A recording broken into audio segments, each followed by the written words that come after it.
क्या आपने कोई ऐसा पौधा देखा है जो देखने में क्लासी भी हो और एयर प्यूरीफायर भी हो? ऐसा ही एक पौधा आज मेरे साथ है जिसे हम सब लोग रबर प्लांट के नाम से जानते हैं और इसका बोटानिकल नेम फाइकस इलास्टिका है। इस पौधे के ये मोटे मोटे जो और बड़े पत्ते, चमकदार पत्ते घर के आपके लुक को, आपकी घर की सजावट को नेक्स्ट लेवल तक ले जाते हैं। तो चलिए आज हम जानते हैं इसी के बारे में। यह एलिगेंट पौधा जो है आपके घर में कैसे आप लाएं नर्सरी से, कैसे इसे लगाएं और क्या देखभाल करें ताकि यह पौधा आपके घर में इसी तरह हंसता खेलता रहे। देखिए इनकी पत्तियां एजेज कितने तरह और कितनी वैरायटी के हैं यह भी मैं आपको बताऊंगा।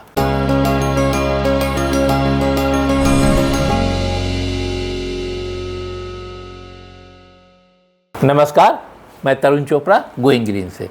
आज हम जिस पौधे की बात कर रहे हैं यह रबर प्लांट के नाम से कॉमन है, आप सब जानते होंगे, आपके घर में होगा। कई बार ऐसा होता है कि आप लगाते हैं ला करके और मर जाते हैं, पौधे चल नहीं पाते हैं। यह पौधे में खासियत यह है कि आपके घर के लुक को तो एलिगेंट बनाता है, बिल्कुल खूबसूरत, दूर से लगेगा प्यारा सा। साथ ही साथ नासा की एयर क्लीन स्टडी में यह बात बिल्कुल प्राथमिकता से है कि यह पौधा हवा से टॉक्सिन को एब्जॉर्ब करता है, खासकर फॉर्मल्डिहाइड और कार्बन मोनोऑक्साइड को। पोल्यूशन तो घर के आसपास इतना ज़्यादा है शहरों में कि इस पौधे को घर के अंदर रखना ही रखना है। अब हम जानते हैं कि इस पौधे को कैसे बहुत साधारण तरीके से मेंटेन करें कि आपके घर में यह पौधा इसी तरह हंसता खेलता रहे। हमें पूरा यकीन है कि आपने मेरे एग्जॉटिक हाउस प्लांट सीरीज के पिछले वीडियो देखे होंगे। फिडरली फिग, मॉन्स्टेरा, कैलेथिया और china doll, bird's nest fern, इन सब पौधों के बारे में बहुत विस्तार से मैंने बताया है इस वीडियोस में। बहुत लोगों ने बहुत अप्रिशिएट किया है और भी प्लांट्स के बारे में जानना चाहा है। इसी सीरीज़ का यह अगला पौधा रबर प्लांट है। एग्जॉटिक तो है ही है देखने में, एलिगेंट आपके घर को बनाएगा ही बनाएगा, प्यारा लुक तो देगा ही देगा।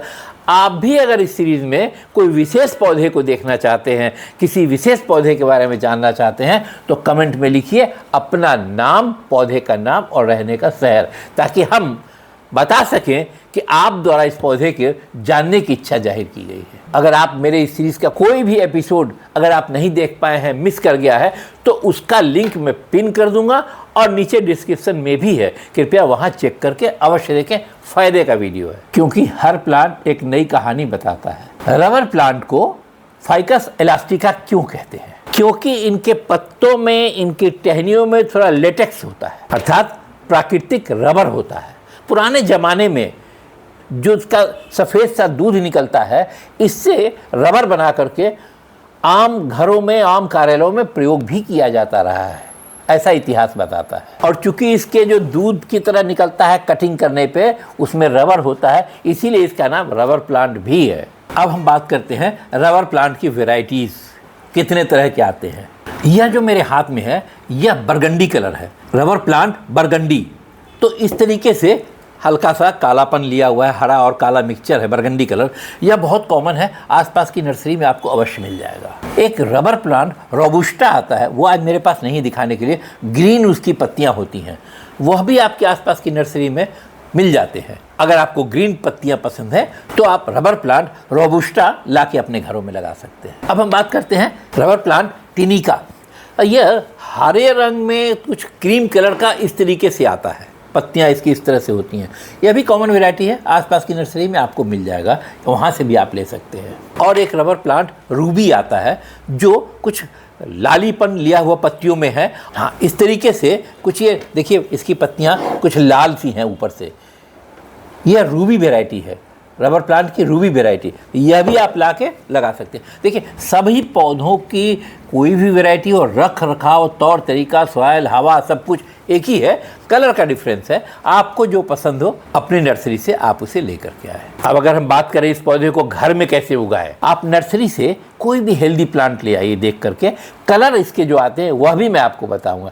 हेल्दी प्लांट को आपने नर्सरी से लाना है, इस तरीके से अच्छे अच्छे पत्ते हो। हाँ, एक बात हो सकती है, अगर छोटी नर्सरी होगी तो इनके पत्ते इतने साफ नहीं होंगे, क्योंकि उस पर वो कार्रवाई रोज नहीं करते हैं। आप घर लाइए, इसी तरह चमकदार पत्ते पोंछ के बनाइए, वो सारी बातें मैं आपको बता रहा हूँ। तो ये बड़ा सा पौधा देखने में लगता है रबर प्लांट, लेकिन इसको घर में उगाना बहुत ही आसान है। थोड़ी समझदारी और जो मैं जानकारी आपको देता हूँ उसको आप उपयोग में लें, जानकारी को अपने साथ साझा करें। सही मिट्टी दीजिए, वाटरिंग सही कीजिए, पॉट का चयन सही कीजिए। अगर गमले में लगा रहे हैं तो कोई सा भी पॉट आप ले सकते हैं, प्लास्टिक का पॉट ले सकते हैं, सिरामिक का पॉट ले सकते हैं। अगर मिट्टी का पॉट मिलता है तो बेहतर तो है ही, क्योंकि उसमें खुद ही नमी बहुत होती है जो इस प्लांट को पसंद आता है। ठीक, तो इस तरह का कोई भी पॉट लाइए।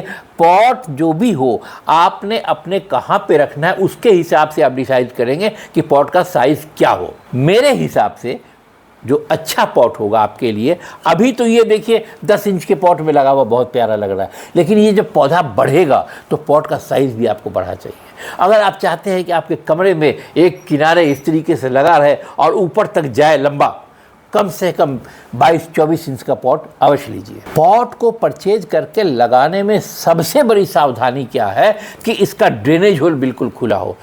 ये सबसे पहले ये देखना है कि ड्रेनेज होल खुला हो, अच्छा खुला हो।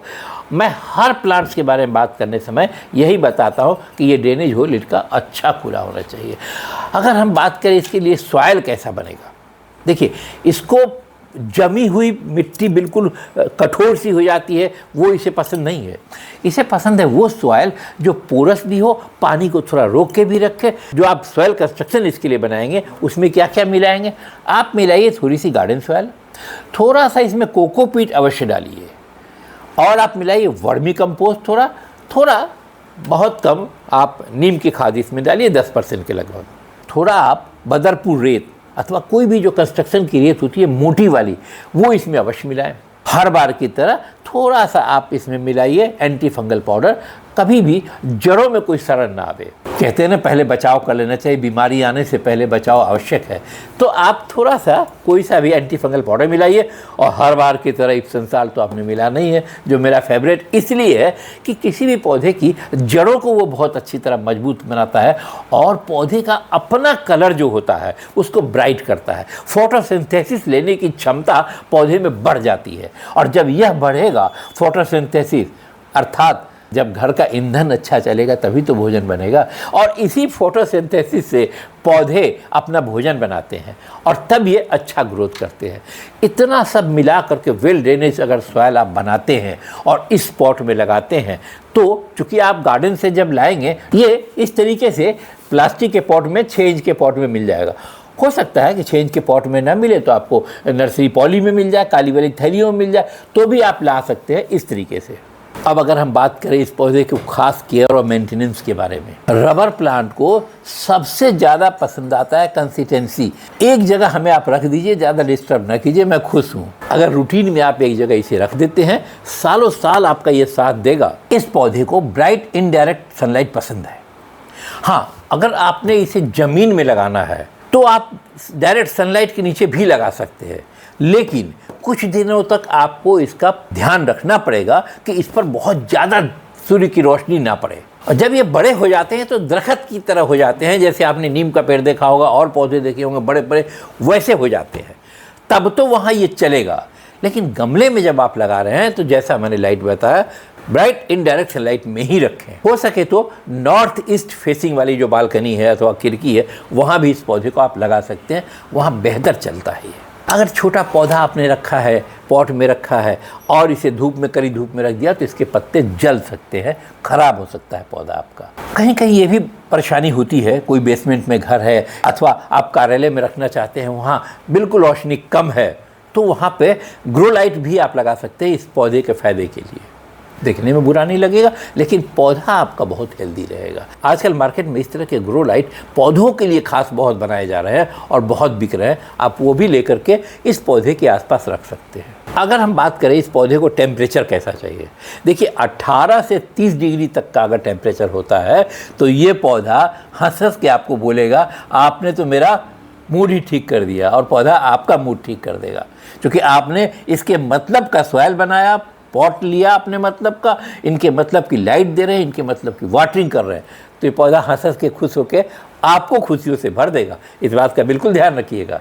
चूँकि यह पौधा ट्रॉपिकल रीजन से आता है, इसीलिए थोड़ा इसे गर्माहट पसंद है, और इसीलिए 18 से 30 डिग्री वाला टेम्परेचर इसे बहुत पसंद है। एक बात का बिल्कुल ध्यान रखें, डायरेक्ट एसी की हवा अगर इस पर आती है या हीटर की हवा आती है अथवा बहुत जल्दी जल्दी अगर टेम्परेचर चेंज हो रहा है जहाँ आपने इसे रखा है तो ये पौधा खुश नहीं रहता है, तो परेशान होकर के अपनी पत्तियों को गिरा देगा, आपको संकेत देगा मैं आपको खुश रखता हूँ, थोड़ी मेरी देखभाल भी तो करो, आपको इंडिकेट करता है ऐसा। अब अगर हम बात करें इस पौधे को कैसी वाटरिंग चाहिए, देखिए थोड़ा सा गर्म वाला मौसम इसे पसंद है, तो आप देख करके उसी क्लाइमेट के हिसाब से गर्मियों में तो आप इसे एक बार में शायद पानी दे सके। मिट्टी को देखिए कि कैसी मिट्टी है, देखिए मेरे हाथ में ये मिट्टी है, हाथ में तो नहीं लग रहा है लेकिन हाथ से छूने से ऐसा लग रहा है कि इसमें कुछ ठंडापन है, अर्थात मिट्टी अभी नम है। तो जब मिट्टी नम हो तो इसे आप टाल जाए पानी देने के लिए, 1-2 दिनों के बाद में। अब सर्दियों में तो आपको बहुत देख रेख करना है और बरसात में इसे डायरेक्ट पानी से बचाना है। इस पौधे के बारे में एक आकर्षक टिप, अगर नीचे ट्रे में पानी ज़्यादा रुक गया तो फंगस का अटैक हो सकता है, उस पानी में भी कीड़े आ सकते हैं, मच्छर के लावा आ सकते हैं, जो भी आपको नुकसान करेंगे। एक तो पौधा भी आपका ख़राब होगा और आपको भी नुकसान करेगा। उस ट्रे में जमा हुआ पानी ना रुकने दें। हाँ, इस पौधे की जब पत्तियां कोई देखिए इस तरीके से झुक गई हैं और एकदम नीचे मिट्टी में सट रही हैं, उस पत्ते को अवश्य काट के हटा दें, मोहमाया करने की आवश्यकता नहीं है, क्योंकि जो पत्ता किसी भी पौधे का अगर आपके ज़मीन में सट रहा है तो नीचे से उसके पत्तों में फंगस आ सकता है। क्या इस पौधे को कटिंग की भी आवश्यकता है? देखिए, अगर आपने कमरे में रखना है घर में, तो क्या होता है कि यह पौधे की एक ही स्टेम इस तरीके से बढ़ती जाती है, बहुत लंबी हो जाती है। अगर ये आउटडोर में लगा है तो सैकड़ों फीट तक हाइट में जाता है, लेकिन अगर आपने कमरे में लगा रखा है, किसी भी कमरे में, आपके ऑफिस के रूम में हो अथवा आपके घर के रूम में, तो अगर आपने साइड में एक ऐसा खड़ा कर दिया पौधे को तो ऊपर तक जाएगा। वहाँ भी आपको परेशानी होगी कि कई बार पौधा ये एक तरफ, चूँकि वजन हो जाता है इनकी पत्तियों का, इनकी टहनियों पर, इनकी जो शाखाएँ हैं उन पर, तो झुकने लगता है। वहाँ आपको प्रिकॉशन लेना है कि इसको सहारे के लिए जितना लंबा चाहते हैं पौधे को बढ़ना, उतना लंबा कोई एक स्टिक हो, बांस की टुकड़ी हो, कुछ भी हो, खड़ा कर दें आप, उसमें इसको बांध दें ताकि पौधा झुके नहीं, टूटे नहीं।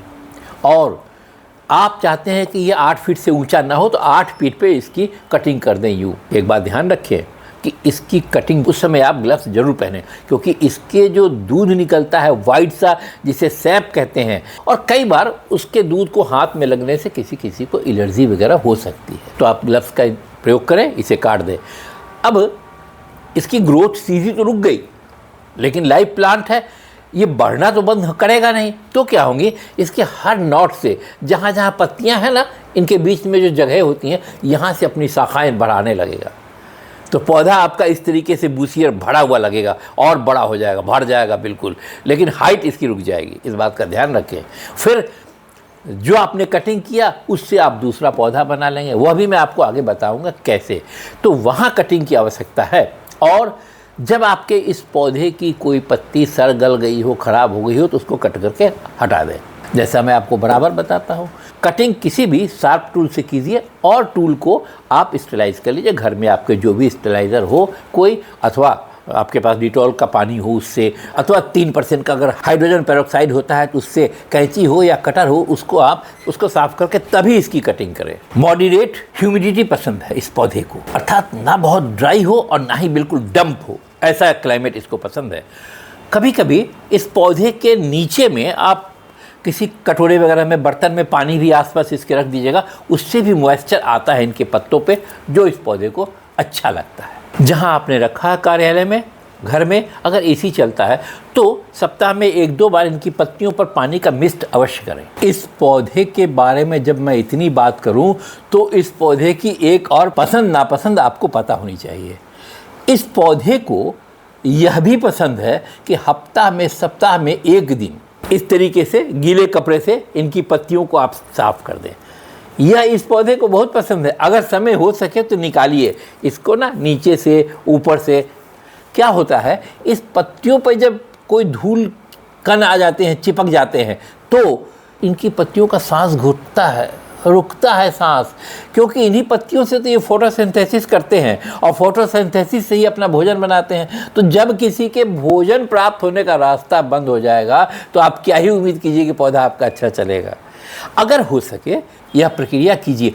और कंसंट्रेट नीम ऑयल 5 ml 1 लीटर पानी में डाल लीजिए। उसमें इस कपड़े को डुबा के, बहुत नरम हल्का कपड़ा कॉटन का होना चाहिए, और उस भीगे हुए नीम ऑयल के भीगे हुए पानी से इसे अगर आप इस तरह से साफ़ करेंगे तो ये पौधा और ही आपको थैंक्स कहेगा। ऐसे साफ़ कर दिया तो इसका यह शक भी दूर हो जाएगा कि हमें कोई कीड़ों का अटैक होने वाला है, और पौधा बहुत मुस्कुराएगा आपका। एक बात इस पौधे के बारे में शायद आप जानते हो ना भी जानते हो, यह पौधा साउंड एब्जॉर्बर भी है, अर्थात आसपास अगर इस पौधे के शोर होता है ना, थोड़ा उस शोर को यह अपने अंदर ले लेता है, आपको कम महसूस होने देगा। हाँ, अजीब बात है भाई, पौधा और साउंड एब्जॉर्बर भी है, ये साबित हो चुका है। इसके इसी लक्षण के कारण इसे घरों में और कार्यालय टेबल पे या कार्यालय बेस में रखना लोगों की ज़्यादा ज़रूरत हो गई है। इसके इस खास गुण के कारण भी अब हम बात करते हैं इस पौधे को फर्टिलाइज़र की आवश्यकता कब है, कितनी है, क्यों है। अब क्यों है का तो कोई सवाल नहीं है, क्योंकि पौधा ग्रोथ कर रहा है बहुत ज़्यादा, तो इसको फर्टिलाइज़र देंगे, अच्छा भोजन देंगे, तभी तो फले फूलेगा, बड़ा होगा। इसे भी विटामिन की आवश्यकता है। तो आप मार्च से लेकर सितंबर तक हर महीने इसकी मिट्टी को थोड़ा सा कुछ हिला करके, छोटे चम्मच से, छोटी खुरपी से, जितना इसमें स्पेस हो, और यूँ तो आप वर्मी कंपोस्ट भी डाल सकते हैं, लेकिन वर्मी कंपोस्ट का भी टी बना के, अथवा सीवीड एक्सट्रैक्ट जो ग्रेनुअल्स होते हैं उनका टी बनाइए, अथवा काऊ डंक अगर आपके पास है तो उसका भी टी बनाइए, और धीरे धीरे ये पानी में खुद ही घुल मिल जाता है। लिक्विड फर्टिलाइज़र में जैसा मैंने आपको बताया 2 तरह के 3 तरह के टी वैसा बना सकते हैं, और अगर हो सके तो जैसा मैंने पहले आपको बताया है केले के छिलके से बनाने का, वह भी इसमें डाल सकते हैं। अगर इतना समय ना हो, इतना मेहनत ना करना चाहें, तो आप सीवीड एक्सट्रैक्ट का लिक्विड जो कि प्लांट फूड के नाम से गोइंग ग्रीन्स कंपनी की है, वह भी 5 ml 1 लीटर पानी में डालिए। उसी में एप्सम साल्ट 5 ग्राम डालिए। दोनों को खूब अच्छी तरह बोतल को हिला करके इनकी पत्तियों पे, इनकी टहनियों पे, इनकी जड़ों में छिड़काव कर दीजिए। ये माह में 1 बार भी करेंगे तो पौधा आपका हंसता खेलता हुआ बड़ा होता चला जाएगा। रबर प्लांट का जो इलास्टिका शब्द जुड़ा है इसके नाम के साथ, वो इसी लेटेक्स सैप की वजह से है, और इस सैप का पुराने ज़माने में नेचुरल रबर बनाने का काम आता था। अगर बात बताएं हम इसकी कि क्या इसमें कीड़े भी लगते हैं, जी हाँ, इनकी पत्तियों में कभी कभी नीचे ऊपर मिलीबग अथवा स्पाइडर माइट का अटैक होता है। कई बार ऐसा भी होता है कि आपने तो बहुत सेवा की इस पौधे की, लेकिन आपके इस पौधे के आसपास जो पौधे हैं उसमें अगर कुछ इस तरह का अटैक हुआ, वो भी उड़ के कीड़े इस पर चिपक जाते हैं। बस आसान सी बात है, 5 ml कंसनट्रेट नीम ऑयल 1 लीटर पानी में डालिए, और थोड़ा सा 2-3 ड्रॉप उसमें आप डाल दीजिए कोई सा भी लिक्विड सोप, और उसको बहुत अच्छी तरीके से हिला के शाम के समय इनकी खूब अच्छी तरह से धुलाई कीजिए, पत्तियों के ऊपर, पत्तियों के नीचे। आप देखिए ये कीड़ों का अटैक कम हो जाएगा, ख़त्म हो जाएगा। नीम ऑयल यह मत समझिए कि केवल कीड़ों को हटाता है। इनकी पत्तियों पे जब आप स्प्रे करते हैं, अथवा इनकी पत्तियों को जब गीले कपड़े वाला तरीका जैसे मैंने बताया नीम ऑयल डाल के करते हैं, इनकी पत्तियां चमकदार और फंगस फ्री हो जाएंगी। अगर हम बात करें इस पौधे को प्रोपगेशन कैसे करें, देखिए जब आपने इसकी हाइट को कट किया था तब तो आपके पास एक टुकड़ा था जो इसने आपने कट किया था, अथवा नहीं है तो इसको आप यहाँ से भी कट कर सकते हैं, नीचे से 4 फीट 5 फीट का, और कम से कम 6-8 इंच की एक डंडी होनी चाहिए जिसमें 1-2 लीव्स लगे हों। आपने शार्प कैंची से और स्टेलाइज कैंची से इसको काट लेना है।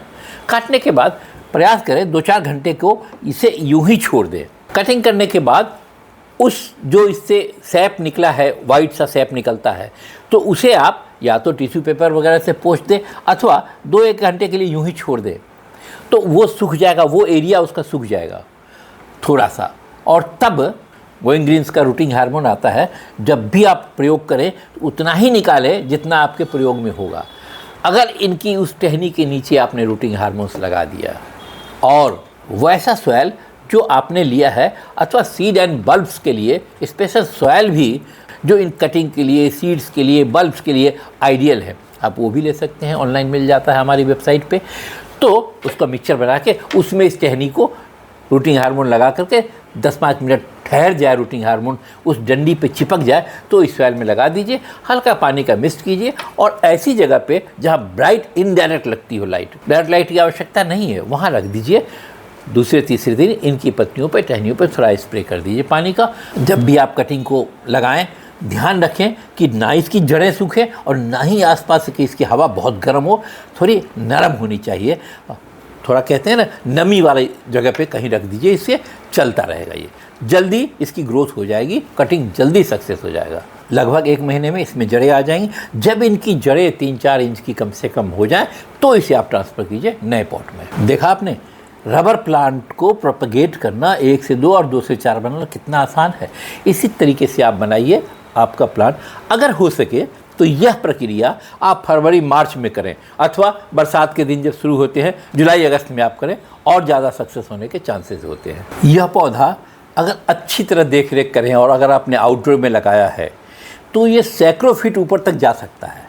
लेकिन इस पौधे में एक और ख़ास बात है, अगर आप घर के अंदर रखते हैं तो इसको कटिंग करके अपने हिसाब से इसकी हाइट भी आप डिसाइड कर सकते हैं। 5 फीट चाहिए, 8 फीट चाहिए, जितनी हाइट पे चाहिए उतनी हाइट पे इसकी कट कर दीजिए, बगल से ब्रांचें बनेंगी और आपका पौधा आपके मन के अनुसार चलेगा। अगर हम वास्तु की माने तो यह पौधा आपके घर में प्रॉस्पेरिटी और पॉजिटिविटी लाता है। खासकर जब इस पौधे को आप साउथ ईस्ट दिशा में अगर आप रखते हैं तो यह पौधा आपके घर में पॉजिटिविटी और प्रॉस्पेरिटी लाता है।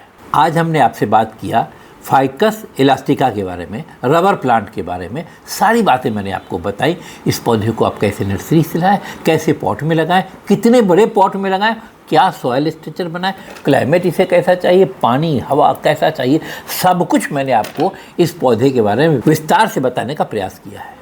अगर कोई पॉइंट, कोई बिंदु और आप जानना चाहते हैं तो कमेंट में अवश्य लिखिएगा। मैं प्रयास करूंगा आपके प्रश्न का उत्तर देने का। यह था हमारे एक्जॉटिक हाउस प्लांट सीरीज़ का अगला पौधा। इसके बाद आप और कौन सा पौधा इस सीरीज़ में देखना चाहते हैं, कृपया कमेंट में अवश्य लिखिएगा। अपने नाम और होम टाउन के बारे में अवश्य लिखिएगा। बहुत जल्द मिलेंगे हम आपसे अगले नए एपिसोड में। अगर आप मेरे चैनल पर नए हैं तो कृपया सब्सक्राइब करें। अपने उन मिलने जुलने वालों दोस्तों के पास, जानने वालों के पास जो पौधों के शौकीन हैं और जिन्हें यह ज्ञान फ़ायदा कर सकता है, मेरा यह वीडियो अवश्य फॉरवर्ड करें। बहुत बहुत धन्यवाद आपका मेरे साथ पूरे वीडियो में बने रहने के लिए। बहुत जल्द मिलते हैं हम आपसे अपने अगले और नए वीडियो में। तब तक के लिए गुड लक।